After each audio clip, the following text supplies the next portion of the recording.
ජීවිතේ හොඳම දේවල් හම්බෙන්නේ අපි නරකම දේවල් වලින් හෙම්බත් වුණාට පස්සේ පුතා. ඔයා අද අඬන වාරයක් ගානේ දවසකදී වාට hina වෙන්න හේතු ගොඩාරියක් හැදෙනවා.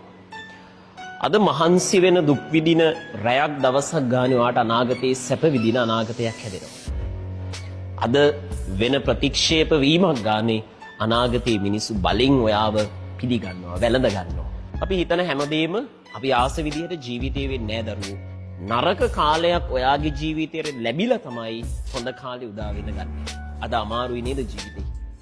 අද හරි කලකිරීමෙන් නේද ජීවත් වෙන්නේ? කමක් නැහැ. අනාගතේ ලස්සන වෙනවා. අද ටික පොඩ්ඩක් අල්ලගෙන ඉන්න. දවසක ලස්සන වෙනවමයි. ජීවිත කාලෙම දුක් විඳින්න වෙන්නේ නැහැ. ජීවිත කාලෙම දුකින් ඉන්න ඕනි නැහැ. ජීවිත කාලෙම අඬන්න ඕනි නැහැ. hina වෙන සතුරින් ජීවත් වෙන සැපද ජීවත් වෙන දවසක් කවදා හරි එනවමයි. ඉවසන්න ඕනි කාලෙ විතරයි.